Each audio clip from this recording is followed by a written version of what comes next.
Hi, class. In this lecture, we are going to look at the judiciary system.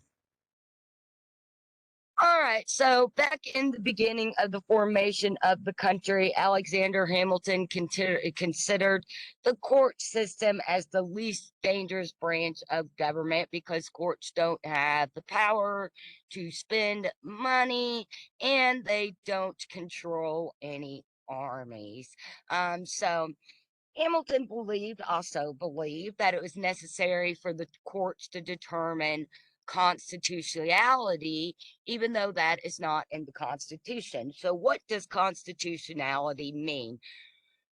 Basically, just what the Supreme Court does. They are the part of the government that they provide the checks and balances as far as how laws and things like civil liberties play out, right? So we know the Constitution grants us civil liberties. However, sometimes it's not quite clear as to, maybe what those civil liberties should be or how we need to execute them in real life. So the court, one of their main functions is to kind of break apart the Constitution and interpret and reinterpret the Constitution because a society has gotten larger and more complex. We see more issues coming up with the Constitution and what is considered civil liberty, civil rights, and just how that affects us as the people, and really just how do we take the Constitution and update it to modern times, right?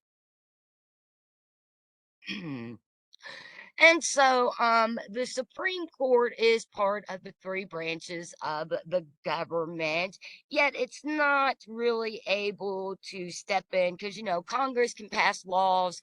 We can have executive orders issued by the president that become law. And so the Supreme Court can't step in and consider those unconstitutional acts. We'll talk a little more about that later. There and there's like everything, there's kind of a process there, right? And then we know that our system is a dual system. So we have the national level, we have that state level, and so both parts of that system can be struck down by the court. So federal laws, state laws, they can be overturned.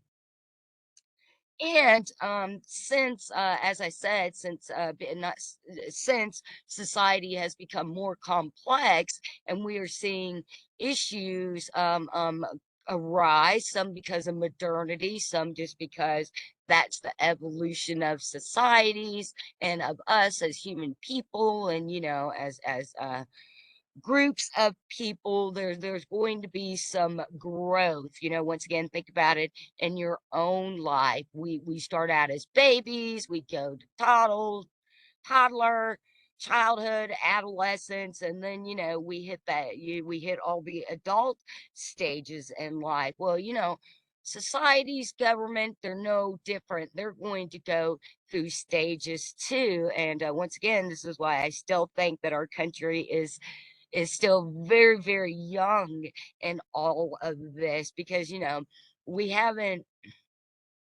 seen quite this amount of controversy and maybe even stagnation in our growth politically.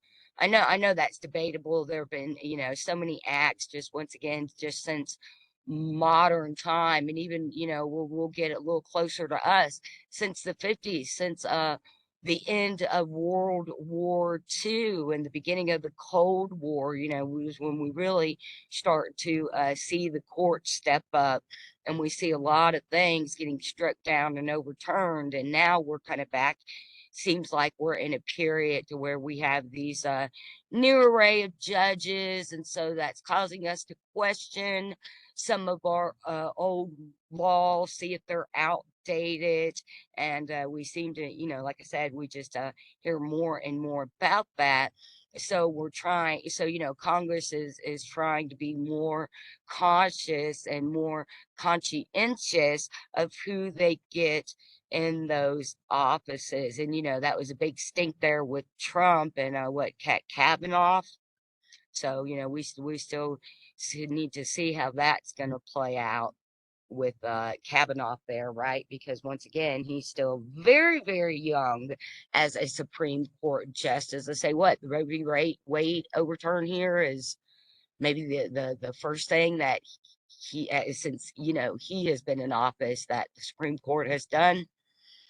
I can't really think of anything else, but then the media is so focused on Roe v. Wade and the political campaign season coming up. That's probably going to be a big platform that whoever runs for president and well, whoever runs for any kind of political office, I'm sure, especially on the Democratic side, that would be definitely more of a social liberal rights issue that the Democrats support. And we already know that, yeah, Democrats support that. So, in many ways, we say that judges are major political actors, and that's not actors as in like world stage TV actors. It's actors as in initiators. They're the ones that are, interpreting the Constitution. They're looking at these laws, looking at all the different pieces of the puzzle and putting that together so that they come up with their Supreme Court decisions. And it's not a quick and easy fix, or not fix, but it's not a quick and easy process to become a judge. It can be time consuming. Of course, at times it's contentious. I believe I just gave us a good example of that. Of course, throughout history with other presidents like Teddy Roosevelt didn't like Theodore Wilson, I think was his name. And there have been other times where we have seen, contention there. There's actually a story, I can't remember the guy's name, but it was a judge that ran in Alabama back during the segregation days, and he won because he pretty much like ran on all this racist KKK agenda. So of course, being in Alabama, there were a lot of people in the KKK, and they just ate it up. They loved it. They thought that he was one of theirs. He was going to get to be the judge, and then all these laws that were going to make white people better were going to be passed. Well, like I said, I don't remember his name, guys. Forgive me for that. But dude gets elected and becomes judge, and he like passes all these anti-segregation laws. So it's like he totally flipped on the KKK, and they were pissed. They tried to kill him a couple of times. But it's that's kind of an example of how it can be a little contentious. But then again, that's kind of a positive example because this is an individual that was able to look around and see what was going on in society, see how it was affecting people, and then figure out what he could do to, make positive changes. And it was actually very clever of him.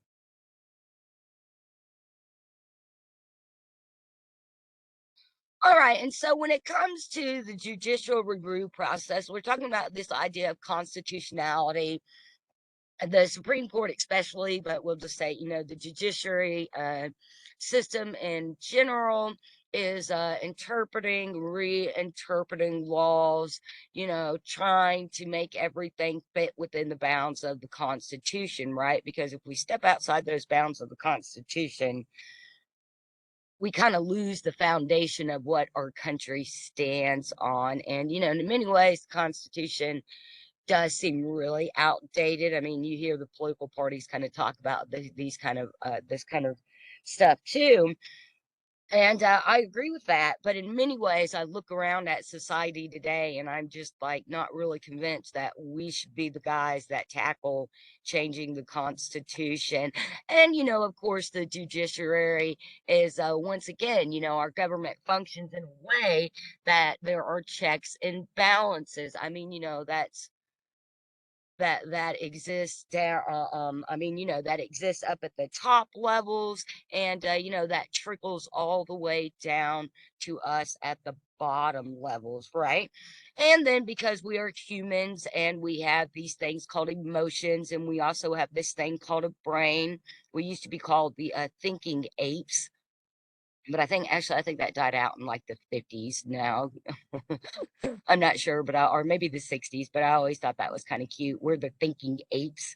And we have some kind of philosophy, is what I'm getting to here, guys. There's always going to be some kind of philosophy, because we have to remember, life is being human. We have this mind body connection, what we think and feel, we behave, and then that affects how we approach others. And we can apply that same scheme to governments and to societies, and then also to the court system, because there's going to be some kind of underlying thinking that's going to affect those actions, and then in turn those actions affect people, right? That's just thinking, the philosophy, making the laws, passing the laws, and then we the people obeying the laws, right?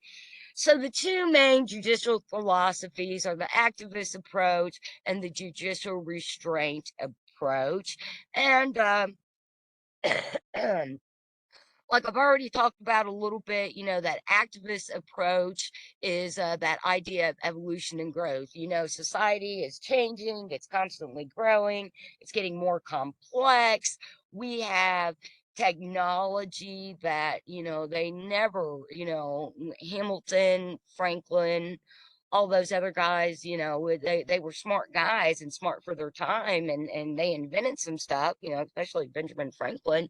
But at the end of the day, they could not foresee what the world and what the American, not just the world, will step back. They could not see what the American government was going to be like in 200 years.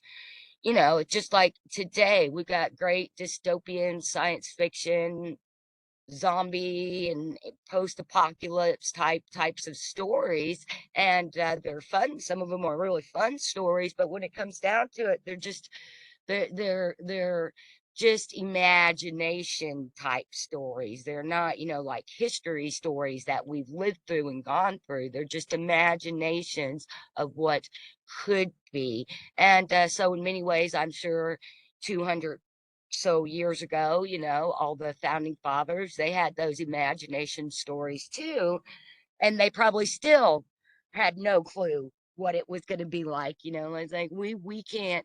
That's why I say we're probably not the ones to tackle the Constitution at the point we're at, because we're still in such an evolving stage. I do believe we still have so much learning and growth to do, and there's no way that we can try to interpret the Constitution for the future. I mean, what if zombies are real, guys? Do we need to change the Constitution so that somehow zombies get protected if they actually come to exist in 50 years? Or you see. So I mean, I, I'm I'm actually laughing inside at myself over that, but you got to think about it. I mean, the aliens, what if aliens are really real? Do we have to change the Constitution for that?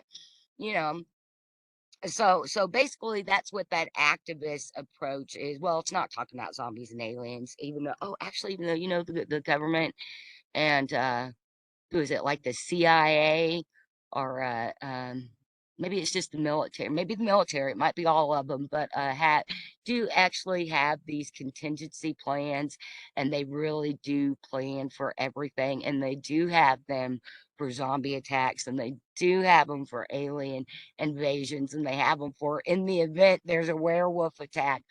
And so talk about making sure all your T's are crossed and I's are dotted, right? that's some vigilance there. But anyway, so I'm giving this in a kind of comical examples of just trying to reinterpret the Constitution. But that's really what we're talking about with that activist approach. Of course, it's a much more serious matter than that. But I'm not lying when I what I just told you guys. You can search that. It's true. But it's about being able to look at all the pieces of the puzzle and then come up with something that is equanimable and balanced for all people living under that law.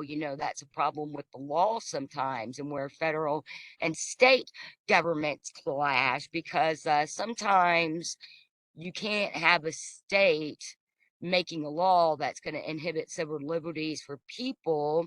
And so, the federal government can't do that either, but it's like you got to kind of flip that switch too. So if the state is doing those, making a law that's going to inhibit it some people, then the federal government needs to be able to come and step in and change that. And then some laws just don't apply anymore. We'll talk about that in here in just a minute. So activist is just what it says. It's about actually doing. It's what the judges jobs are, right?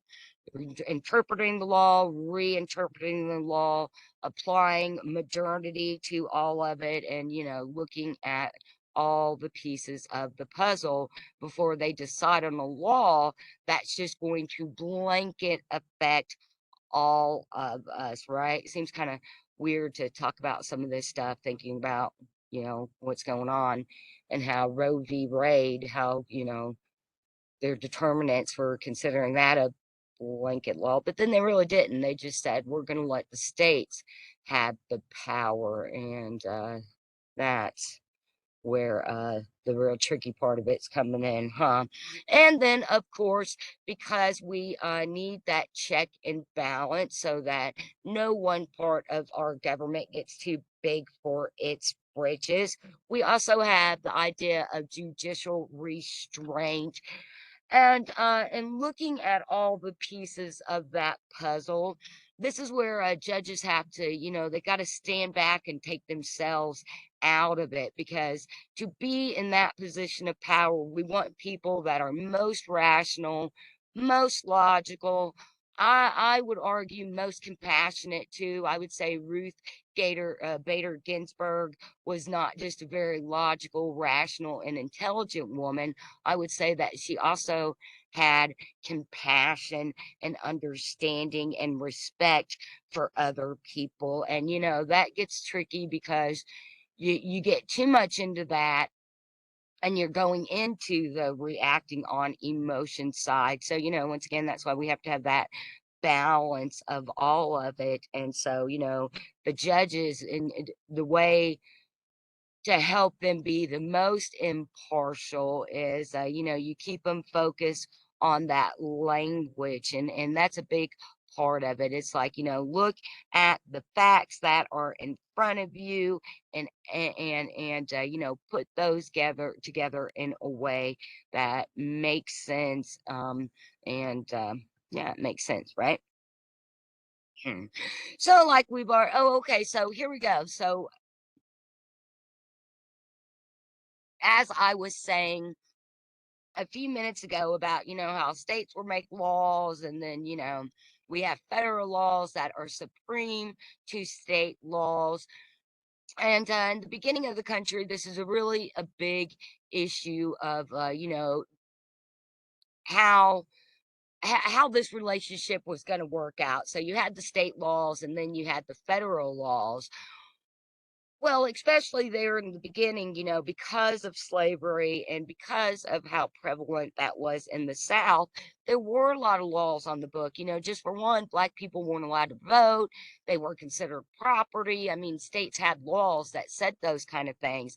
And then, this is where the federal government had to kind of stand up and, in many ways, go back to the founding fathers and think about, hey, think about hey, we the people, that does mean all the people. And remember, guys, when they were first ratifying the Constitution, slavery was an issue, and it was just something that I wouldn't say they swept it under the rug, but in order to get it together as quickly as they did, and not like it was an overnight process anyway, right?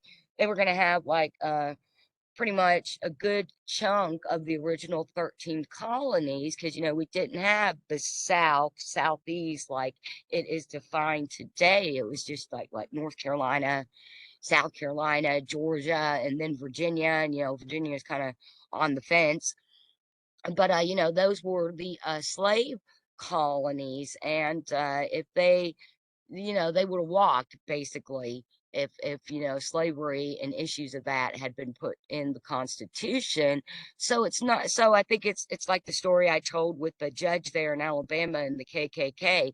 They just kind of stuck that in their back pocket until the time presented itself. And I might just be romanticizing it just a little bit, but my point is that we really, states really kind of snapped to attention, and the government really got its fill of how it could create a society that was more equitable to our members, and where all people were having their voices heard in the context of their time period, right?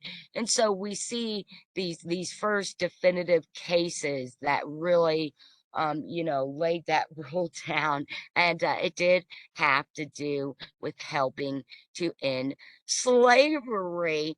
And then when it comes to federal laws, once again, they're kind of blanket, which means that it didn't matter what age you are, what religion you are, your race, your blood type, none of that matters.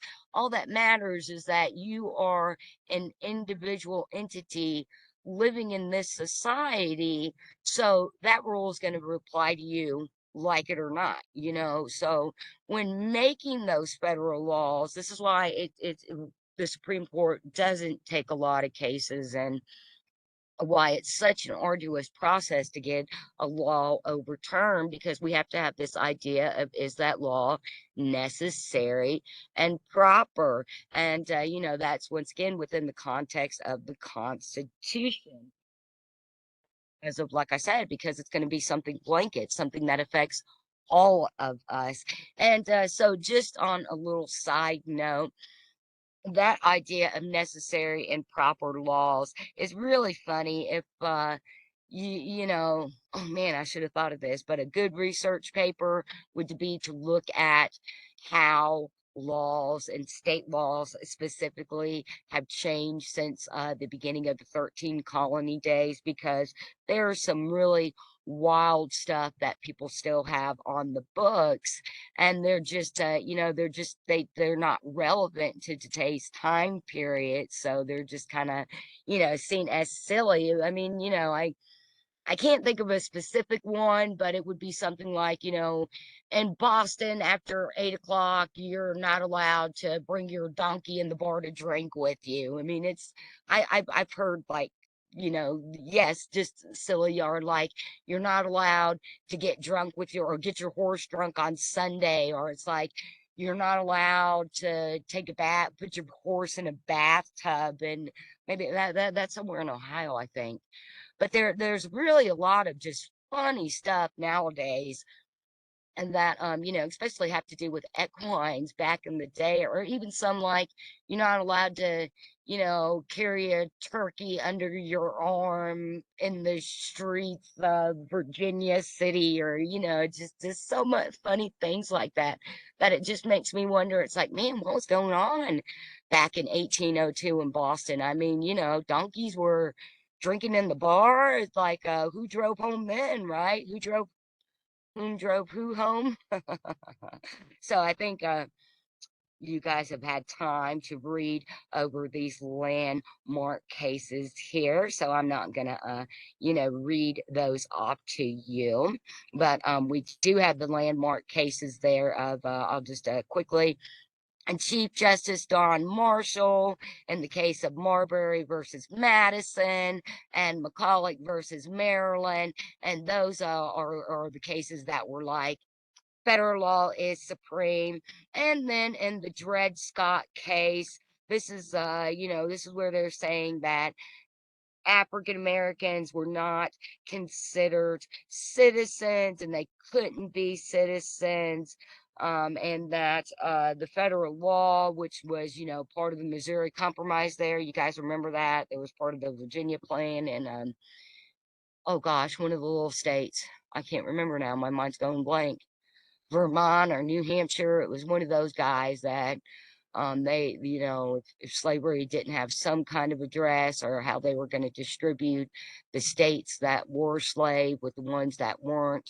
That's kind of what ended up happening. But the Dred Scott case, that is said that slavery was indeed unconstitutional.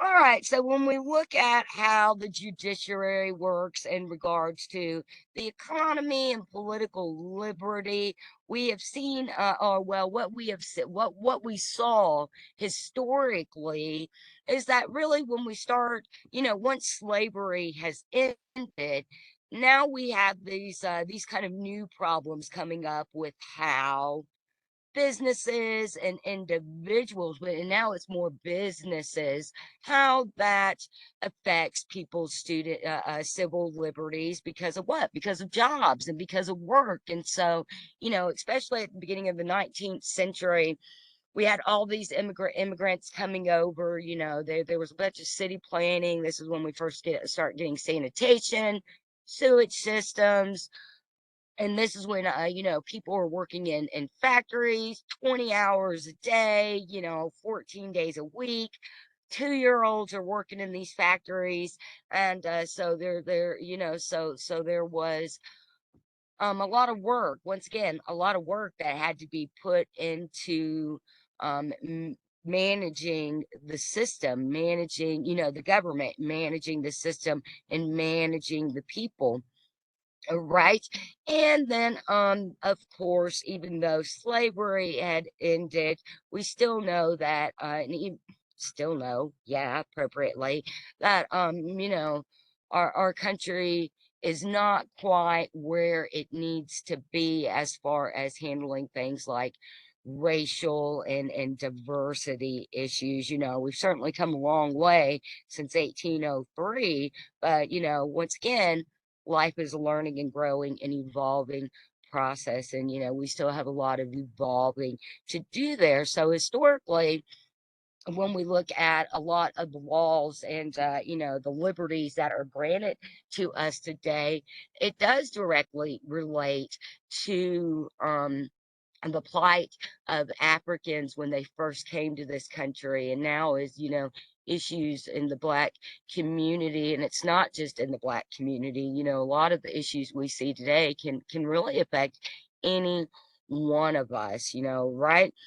And so my point is that we see a lot of these laws, a lot of amendments that are just related to minority groups coming up and rising up, getting social mobility. That's what I'm trying to say. Minority groups obtaining social mobility. And, because of slavery, African Americans are the pinnacle example of how our system has changed over the decades, centuries. And then, of course, women's group would be the second up and comers there. And then I have to wonder who would be the third group. Maybe like immigrants, and then I think maybe more like indigenous people, right? And so basically, when it came to these issues of labor and business and these laws that needed to be made, labor unions were being formed. We still have to remember in all of that, Black people, women, we were excluded from all of that. So, in the late 18th century, 19th century, we start seeing more laws coming up that help protect African Americans. And the 14th Amendment, it's about protecting people's property and economic regulation, but basically it's about protecting property. So it would be like, Mississippi had a law that said Black people couldn't, let alone weren't citizens of the United States, but even with their freedom granted, they couldn't own businesses, they couldn't buy property, or maybe like they had to pay more in a property tax than their white counterparts. And then once again, it was a way that people were protected against corporations. So, Hershey making their chocolate, couldn't pass a law saying we're going to make people work 20 hours a day, 14 days a week. It's a law that stepped in and said, no, no, no, Hershey's chocolate. You can't do that to people. So you see, and then that's that economic kind of regulation side of it. And the private property, once again, especially in the South during this time, if you were Black, if you were Catholic, if you were Jewish, if you were anything other than a white Southerner, you really lived in a very fearful state in many places. Now, once again, I'm not trying to generalize and say that all white people in the South were like ugly and hated everybody else. Of course, that's not true. We're educated adults. We know that that's not true. And when we generalize, we know that there's diversity there. But, there were a lot of laws even after slavery ended, and people still lived and a lot of fear, and their social mobility was prohibited in many states. So, the Supreme Court, the federal law, really had to step up and do something. I'm going to take a sip of my water where this motorcycle goes by.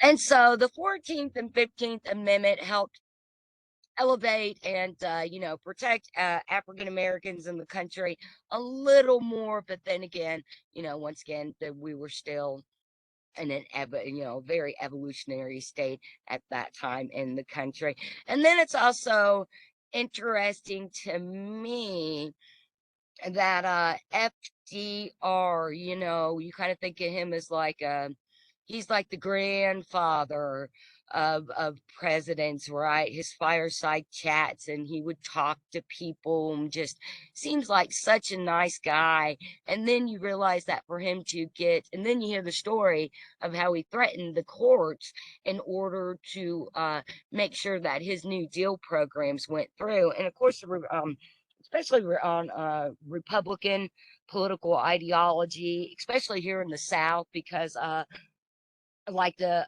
what were they called? The CCC, Civilian Community Corps. I can't remember what their names are, but they're the ones who went around and like pretty much created all the federal park systems. And here in the Southeast, they did a lot in this area, which is why it's so beautiful and why it's one of the reasons I kind of like this area most out of all of the United States. And there's some gorgeous nature around here. And so that, a lot of that protection, a lot of that building up and came from the New Deal programs. Yet at the same time, what FDR did, and this was kind of common practice back in the day, and I'm sure it still goes on in politics today, but somebody would get elected and then they would give all their buddies the power and the big paying jobs. And so that's kind of one of the criticism of the New Deal, is that the like his directors that he appointed to oversee a lot of those programs, we would say maybe were not the most equipped to be in charge of those programs, and that the money wasn't really spent the way that it should have. But what really makes this most interesting is this idea that FDR seemed like such a nice, friendly guy. I mean, he had polio, right? But then again, he used this bully tactic to get what he wanted when it didn't look like the other branches of the government were going to agree with him. And I think that might be similar to some events we see going on with past couple presidents we have had. And I find that kind of interesting because, that a bully, you can't bully people and get what you want. I don't care what anybody says. That stuff just does not work. That's not the point of being human. That's not the point of, running a government. And so, here we see a chart of those economic and civil liberty laws that have been overturned by the Supreme Court by decade. And so, what do we see? Once again, the early 1900s here, from the 1900 to the 40s, it's more about these property laws, more business, labor related issues, because, we were setting the country up for that. So then, once we got all that situated, then we get to, of course, World War II there, the 40s and 50s, beginning of the Cold War. So we kind of see a law as in L-U-L-L, not law like L-A-W, but we see a little drop off there. There's a better way to say it there, and laws being overturned until we get to the 60s, and we have the civil rights era, the end of segregation, and of course there were a lot of federal laws passed during this time too. And we note that is because of the Kennedy era. And it's interesting to me, I didn't know this until I read Lyndon B. Johnson's autobiography. He was kind of a hard, kind of cold, stoic type personality.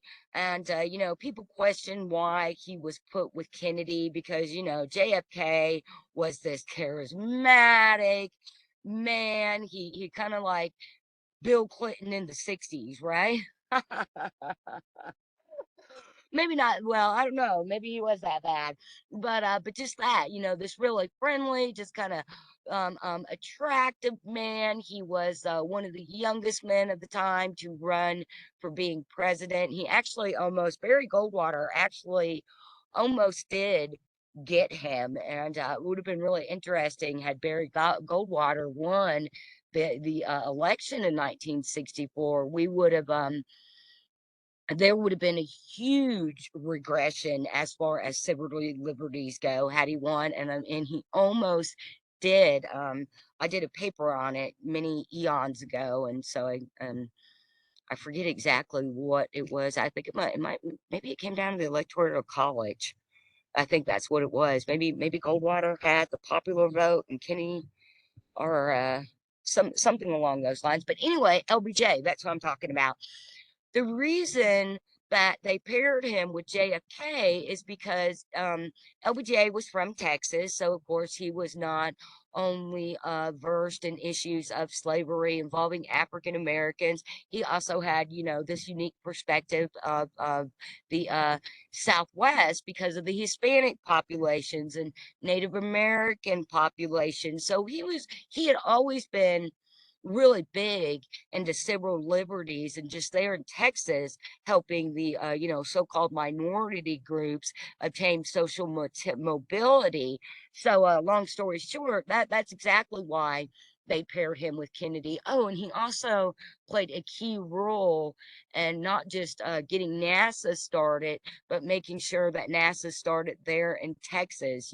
Houston, we have a problem because they started there in Houston, and a lot of that had to do with LBJ during his like congressional Senate type days. And then, like I said, he passed a lot of laws to help minority groups. And so when him and Kennedy got into office, you see, once again, you see all these laws overturned, involving the African Americans, and like I said, and ending anti-segregation. And I just always thought that was interesting because like I said, it just LBJ didn't, he gets a bad rap for his presidency because what happened, Kennedy got shot, he had to step in, and then the Vietnam War came about, and people just hated him for that, right?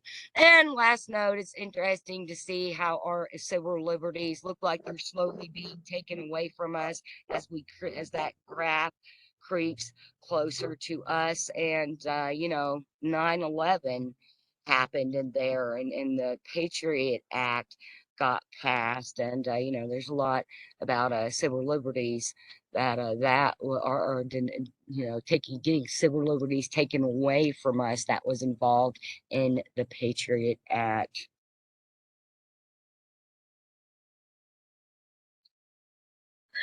And then the federal government does have limits. Once again, it's a system of checks and balances. If we get into, one area having more power over the others, that's when we get into, that danger kind of fascist, authoritarian kind of dictatorship, or, like Orwell type of government and society.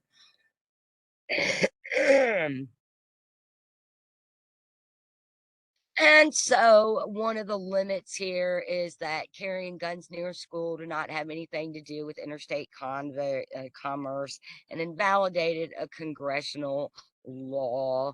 And so that's a limit. So it's pretty much, how do I say this?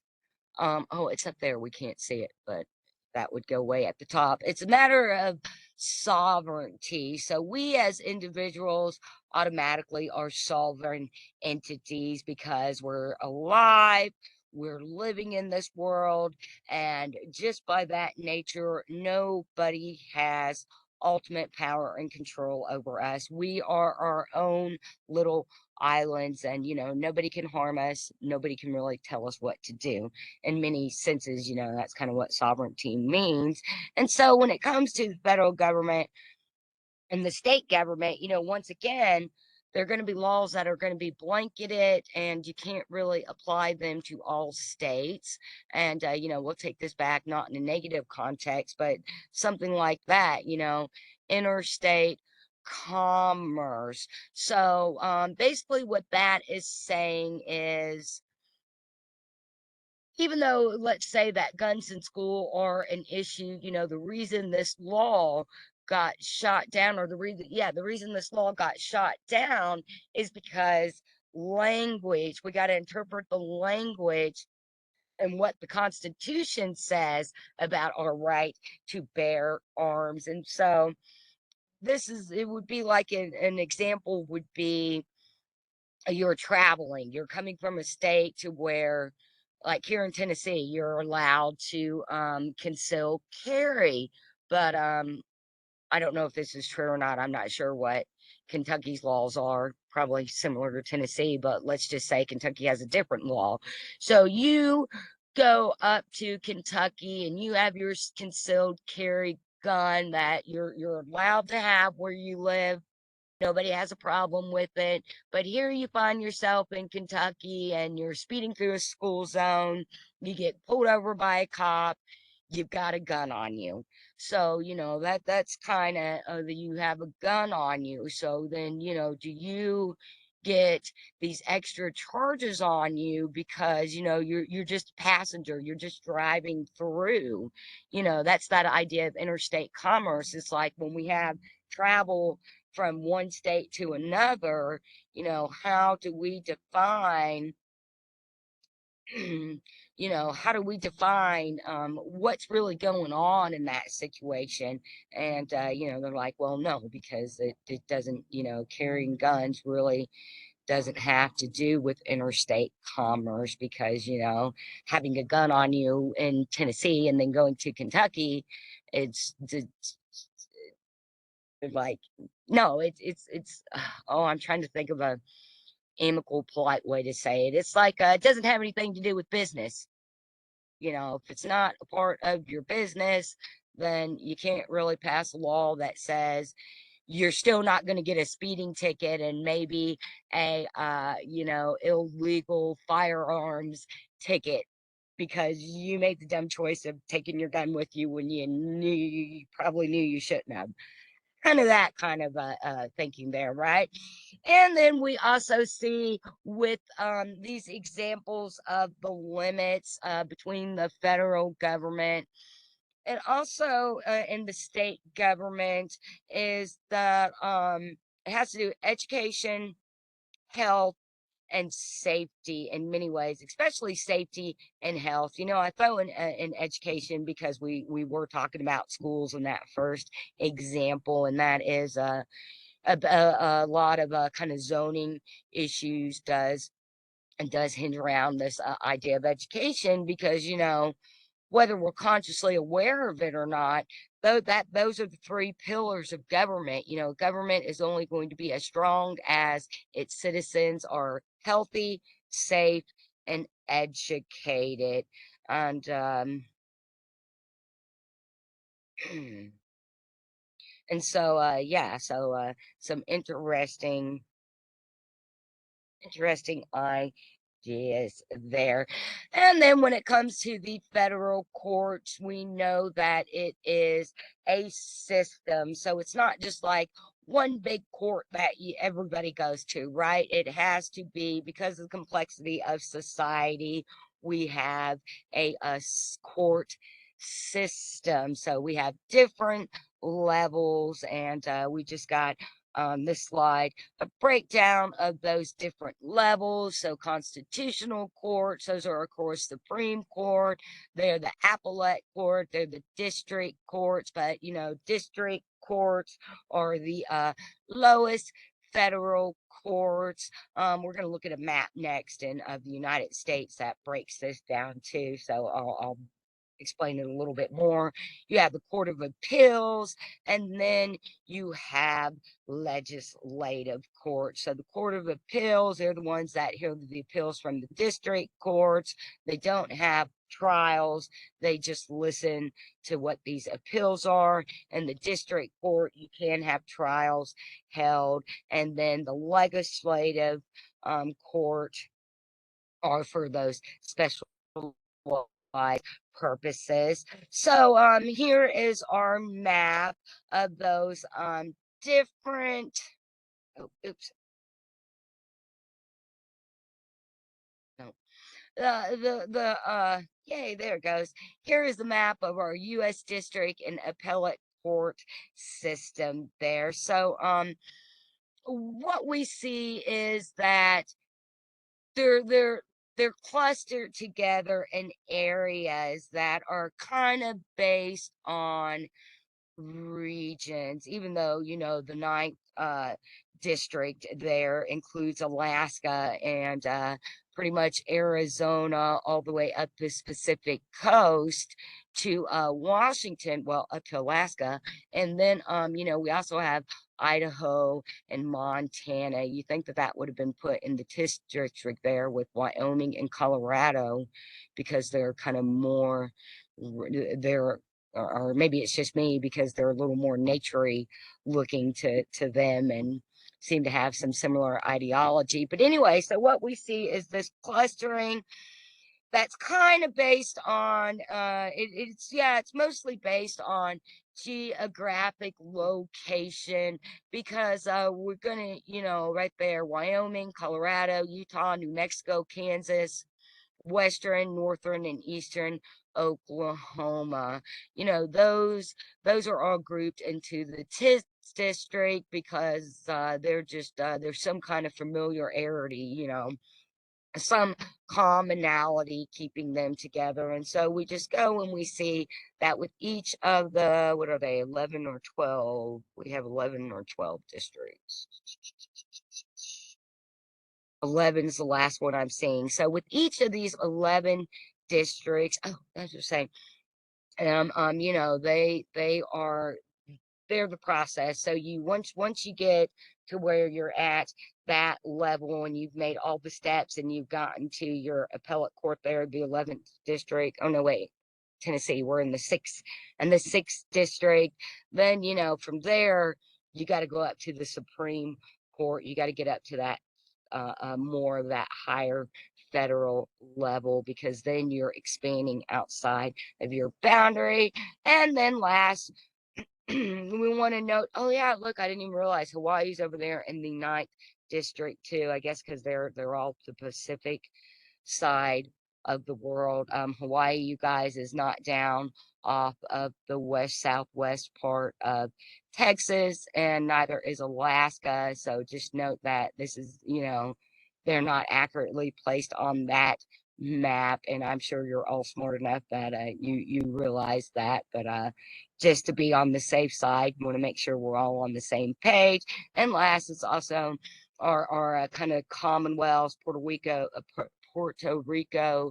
Guam. They are included in these districts and in the court systems too. So those, they're not quite American states, but they're in many ways, we'll just say they're under our protection. But people in Puerto Rico, Guam, I can't talk, Guam, they can vote. They actually participate in the presidential elections. And then, like we said, when it comes to selecting judges, it's not an overnight process. It is a deep, reflective, inflective, and thoughtful process, because when you get into the position of becoming a Supreme Court judge, ultimately that's the power of the whole land and the whole government, right? So as I've said, we want to make sure that we have the people who are the most unbiased, most non-judgmental, and who are going to be impartial, so that they are making sure that they are discerning enough to make decisions that are going to be good for all of us. And we do know that when it comes to political associations, judges will kind of maybe have a political sway, as in either being more liberal or more conservative. And so, just once again, it's really important that we get people in that position, that can look at all sides and not feel compelled by their personal belief systems to make a law for all of us that is right based on their personal belief systems. We want people that are going to get up there and are going to be fair and equitable. Maybe not even fair. I hate using fair, perfect, better. I don't like using those words because I think they're made up words. You can't really put those into a real world situation. It's about being positive, productive, efficient, and you want laws that are doing that and that are benefiting us as the people. And so there is variance when it comes to the racial, ethnic, and sex of the court. And so when we look at the gender diversity, so the kind of percentage of men to women in the court system, we see there, of course, in the 60s with Nixon, that there was less than 1% women in the court. And I'm like, what is that? Less than 1% women? How does that even work? They had like what, maybe one female secretary? Is that where that statistic comes from? Was there like a janitor that was the only woman in the building, and they counted her? And then, we get up to President Obama, and of course, we see a huge um, we see the glass ceiling opening for women at this point in our society like never before. And so we're almost definitely at a much more equal footing than back during Nixon's time. And then in this chart, we're just looking at that racial and ethnic diversity of the court system. And we have it marked up as total appointments, white appointees, black appointees, Hispanic appointees, Asian appointees, and then others. So like, what's that? So what other? What is that supposed to mean? But I know Native Americans, there have been Native Americans that have been put into position of power, bless their hearts, they're just others. Horrible, right? And so we see Clinton, interestingly, there was definitely a big leap in diversity with him. Jimmy Carter, definitely there was a big push for diversity. It was kind of why people really didn't, one of the reasons people didn't really like him at the time. They thought he was kind of soft. And then, Carter was a peanut farmer from Georgia. So he was doing things to help diversify Georgia in the South and the whole United States. And people just didn't really like him for that, which I think is a shame. Jimmy Carter, I think, is probably one of our probably maybe no, I don't know, maybe he wasn't so great as president, but that man has done a lot of great things in his life with trying to establish peace in the Middle East. And then him and his wife, I cannot think of her name, but they go around and do Habitat for Humanity. And since George Bush Sr. passed away, I can't remember when was that, last year, guys, the year before. It's just been here within COVID times, right? George Bush Senior passed. But Carter is our oldest living president, and so he's still out doing stuff interesting there. And then jurisdiction. So, with the way we saw those the court system and those different courts, the appellate, the district, the legislative jurisdiction, and it's pretty much what area, who gets to cover what area, right?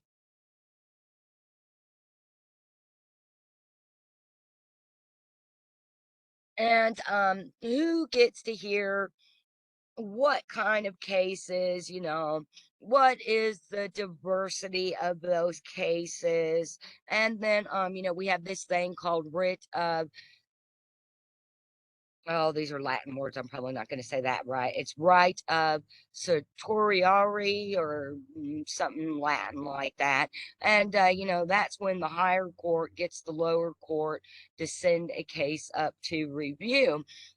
And really, the Supreme Court, I think I might have already mentioned this, but is positioned all the time to look at cases. And so just like anything, sometimes that's a good thing, sometimes that's a bad thing. But when it comes down to the number of laws and cases the Supreme Court actually passes, it's not as many as they are asked to do. And some of that has to do with, it's extremely difficult to actually get your case to the Supreme Court, especially now in society, now that, more complex. We have all these different political and groups, lobbyists, interest groups that are all trying to, get their voice heard, get their case seen. And so, the Supreme Court, once again, they're making these blanket laws in many ways. So they have to be very discerning. And like I said, that's a good thing, and that's a bad thing. And then of course, money is a reason why it's a bad thing, because minority groups like indigenous groups, they've got so many. Just we'll just go with the Lakota there that I worked with up in South Dakota.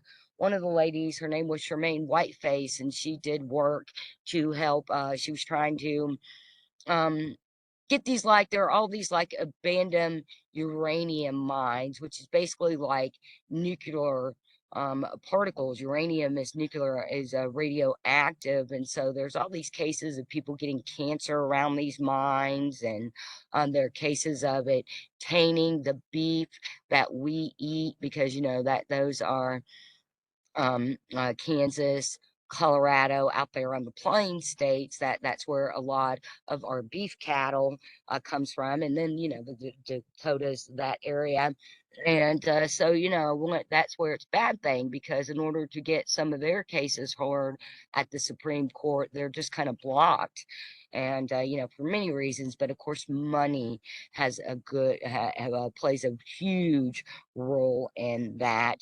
And then we have though, however, on the other side of that, it may be difficult.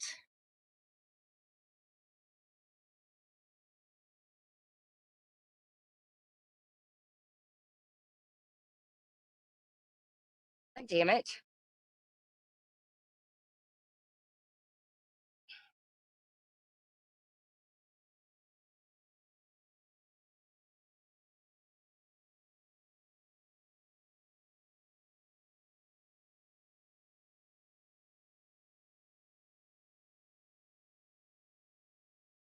And so at the same time, even though it is a costly process. We do have informed papyrus, and this is pretty much that. If you don't have the money to pay for something, to pay for your court costs and fees, you can still um, get your matter put before the court, right? And then, of course, interest groups play a big role in what type of